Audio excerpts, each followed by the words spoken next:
Hello, I'm glad you made it. I'm John Stark from ahve.com. I'm a blind film critic, and we're going to take a look at the year 2073.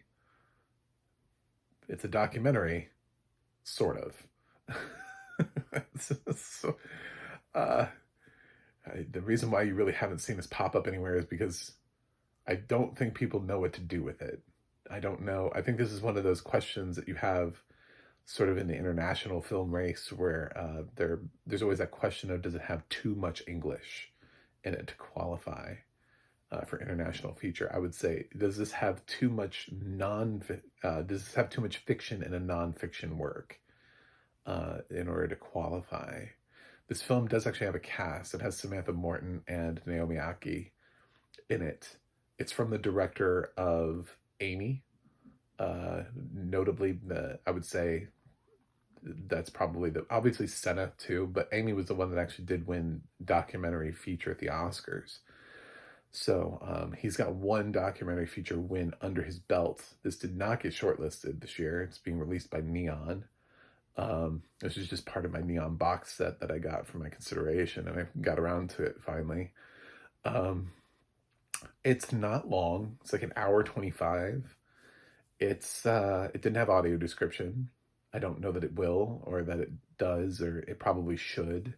It seems to rest a lot on what are the visuals here. So it blends this sort of like dystopian future that Samantha Morton and I think Naomi Ackie appear to be in, where they're talking about like what their world is like in 2073. And it ties it back in. So it's very much like a warning movie, and Neon bills it as a warning movie. And so it brings in some experts and talking heads to talk about sort of like where we are as a society, as a culture, the problems that lay ahead, the traps we're walking into, and what that could mean for us in the future in terms of journalism, social media, you know, uh, awful leaders of countries. Not just Trump. This is not just a Trump movie. They go after other leaders. This is a global movie. Just don't try to be, oh my God, is this anti? No, this is not anti. He's not even an American filmmaker. So, I wasn't that interested, to be totally honest. This isn't even the first documentary of this ilk that I've seen this year. There have been other documentaries that are trying to serve as cautionary tales.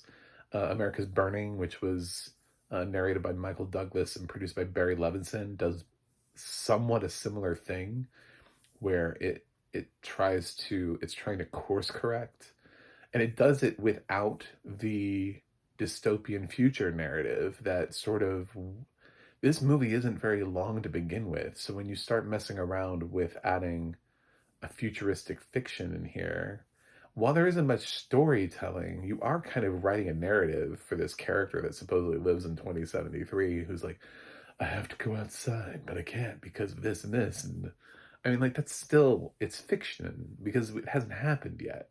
Even if you think it will, you know, I mean, when you think about all the people who have written before, of all the things they thought would happen by now, but still haven't, like, we're still waiting on those flying cars, you know? Like, I mean, so many people have written about flying cars. We should have had them years ago by now. It's very interesting to look at all of these people who have thought where we would be by this age, and then we're not. So do I think that this guy picked the right year and that this is an exact representation of 2073? No. Is it meant to be like a, holy shit, this could be your future? Don't, you know, watch out. Well, yeah, like any dystopian movie could do that. I mean, like when you see the similarities, when you don't watch the warning signs, that works for like all of them. Even to some extent, things that would seem silly to you, I would say that about like the Hunger Games. But I mean, the Hunger Games got to where it was from somewhere. So the question is, how did it get there, and how do we not get to the Hunger Games?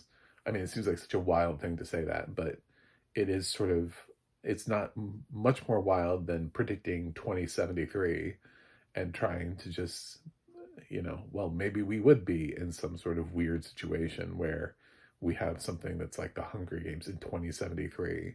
I mean, it's so far off, I'd be 90. So it's like asking me what I think is the world going to be like when I'm 90. I'm going to be like, I don't know, man. Probably wildly different, because if you look at any 90-year-old right now and try to figure out what it was like when they were a kid, it's usually wildly different. A lot has happened for the people who are 90 right now. A lot has changed for them. Like, they saw a man land on the moon. Man land on the moon. They've seen wars.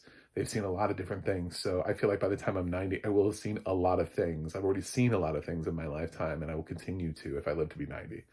So, but is it this? I don't know. So documentary didn't really work for me. I kind of thought America's Burning did a better job because it didn't need to shoot sort of this weird fictional. It didn't need to cast anybody. It just wrote sort of like what the world could be like and how we course correct from it. So because I saw a stronger documentary that did relatively the same thing, granted not on a global scale, but there's always that thought that because we are one of the leading developing nations, that we affect so many other countries by the choices we make, that maybe it is actually an international film. So, yeah, 2073 just didn't work for me. And I don't even know to call it a documentary. I wouldn't recommend this. I'm gonna give 2073 a C minus, especially considering the director's previous work. It's possible that's a floating grade. My grade would technically be unwatchable due to lack of audio description.